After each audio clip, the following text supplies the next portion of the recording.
생명의 생각 이영훈 목사입니다. 11월 14일 월요일이죠. 한 주간의 출발이 주님의 은혜 가운데 하루하루 이어지는 역사 있기를 소망합니다.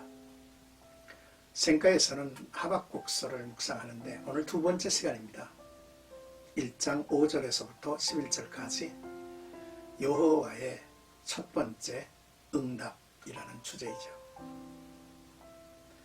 하박국서는 하나님께서 주신 묵시며 경고라는 말로 시작을 했죠. 하박국은 율법의 권위가 사라지고 정의가 시행되지 않음만이 아니라 악인이 의인을 내어싸 정의가 굽어진 시대를 괴로워하며 그렇게 부르짖어도 하나님은 여전히 침묵하고 계시고 응답이 없다고 외친 말씀이었죠. 오늘의 단락은 그 하나님의 첫 번째 응답입니다. 먼저 5절에서 6절까지는 내가 한 가지 일을 행할 것이라 는 말씀입니다. 하나님은 하박국 선지자를 향해서 입을 여셨죠. 너는 물론 나라들이 보고 또 보고 놀라운 일 한 가지를 너희 생전에 행할 것이라 했습니다. 사람들은 믿으려 하지 않으리라고도 하셨죠. 사납고 성급한 나라, 세상을 집어삼킬 갈대아 사람을 일으키시겠다는 것입니다. 바벨론 나라입니다. 하나님은 바벨론이 고대 근동의 온 땅을 점령할 것이라고 예고하신 거죠. 당시 사람들은 바벨론이 강하여 대제국이 되리라고 믿지 않았죠. 더욱 유대인들은 바벨론이 이스라엘을 심판한다는 것을 받아들일 수 없었습니다. 유대인들은 선민의식에 안주해 있었기 까닭입니다. 그렇습니다. 세상 나라를 세우고 무너뜨림이 하나님에게 있다는 것을 알아야겠죠. 놀라운 이야기가 있죠. 다니엘서의 말씀입니다. 하박국이 하나님께로부터 받은 이 예언이 성취된 이야기가 다니엘서의 내용이기 때문입니다. 바벨론의 힘이 온 세상을 뒤덮을 때에 그 나라 느부갓네살 왕이 꿈을 꾸고 다니엘이 해석을 해줬죠. 다니엘서 4장 24절에서 26절까지 왕이여 그 해석은 이러하니이다. 곧 지극히 높으신 이가 명령하신 것이 내 주 왕에게 미칠 것이라. 왕이 사람에게서 쫓겨나서 들짐승과 함께 살며 소처럼 풀을 먹으며 하늘 이슬에 젖을 것이요 이와 같이 7대를 지낼 것이라. 그때에 지극히 높으신 이가 세상 나라를 다스리시며 자기의 뜻대로 그것을 누구에게든지 주시는 줄을 아시리이다. 또 그들이 그 나무 뿌리에 그루터기를 남겨두라 하였은즉 하나님이 다스리는 줄을 왕이 깨달은 후에야 왕의 나라가 견고하리이다 했습니다. 이 같은 꿈을 꾸고 또 해석을 들은 지 12달이 지난 후에 이 일이 그대로 이루어집니다.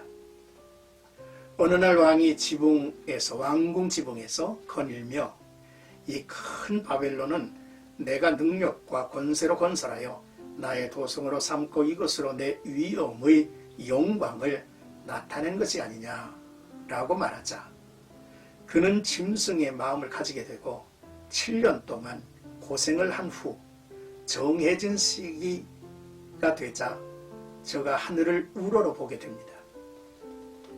총명이 돌아오죠.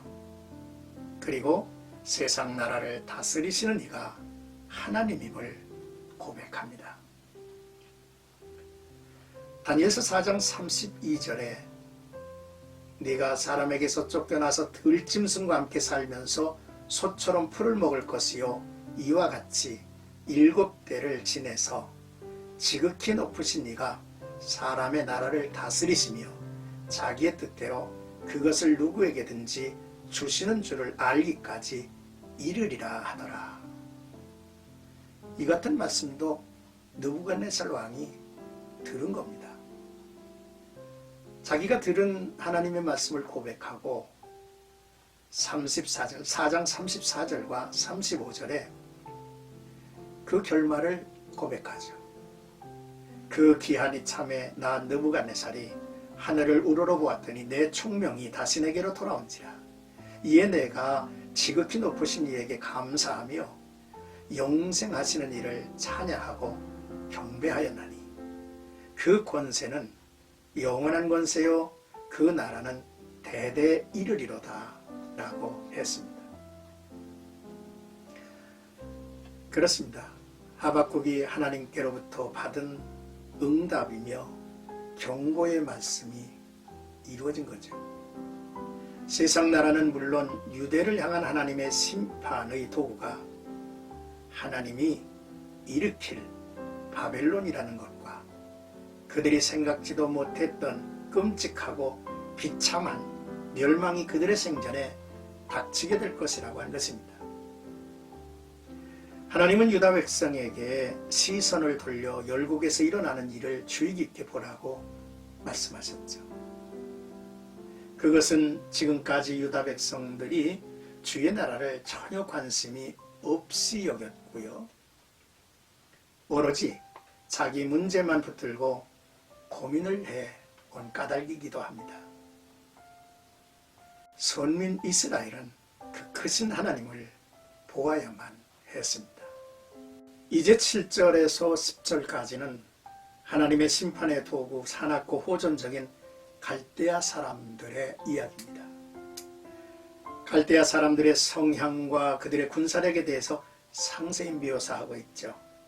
그들의 본성은 사납고 호전적입니다. 그들은 고대 근동의 온 땅을 점령할 것이고 한편 그들의 법 집행은 지극히 자의적입니다. 그들이 행하는 것이 곧 법이죠. 그들은 자신들의 공의를 강하게 내세우는 민족이었습니다. 바빌론 군사들의 기동력 또한 뛰어나죠. 그들은 저녁에 먹이를 잡으려고 나온 늑대보다 민첩했다 했어요.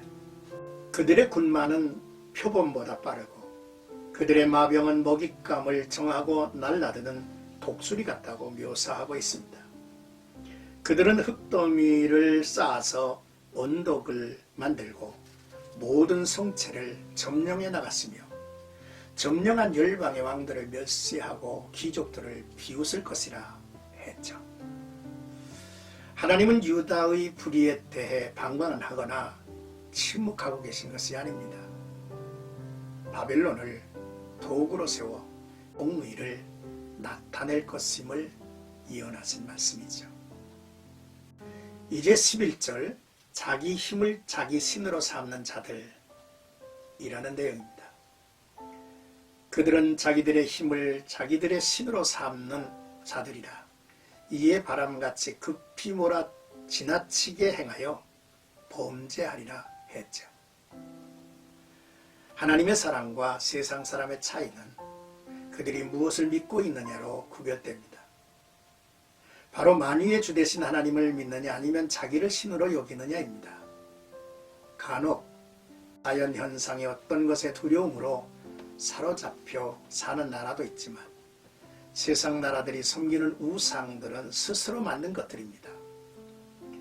그 신은 그들의 생각으로 만들어지고 그 신은 그들을 위해 부지런히 움직여줘야만 했죠. 그러므로 세상의 모든 우상은 결국 스스로가 신이고 주가 되려는 사람들의 마음, 사람의 의도에서 만들어지는데 갈대아, 바벨론 나라도 예외는 아니었습니다.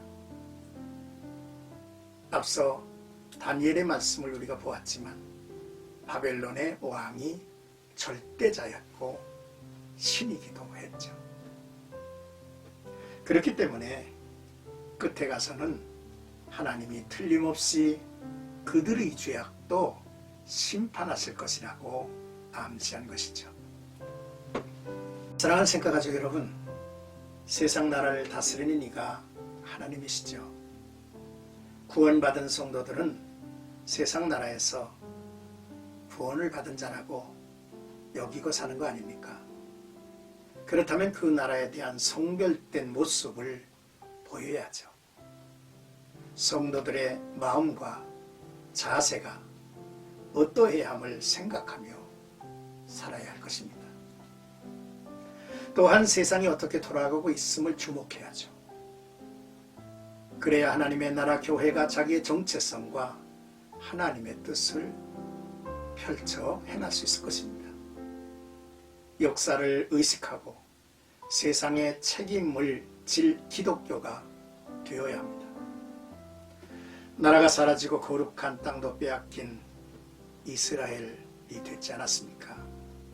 그럼에도 불구하고 바벨론이라고 하는 거대한 제국 안에서 세상의 역사를 움직여간 이들은 바로 선민 이스라엘이었다라고 하는 것을 우리들은 깨달아야죠. 오늘도 나와 여러분들의 삶 속에 하나님의 놀라우신 은혜가 펼쳐지기를 바라고, 역사가 하나님의 심판 아래 있음을 잊지 않았으면 좋겠습니다. 주 안에서 은혜 충만한 하루 되시기를 축복합니다.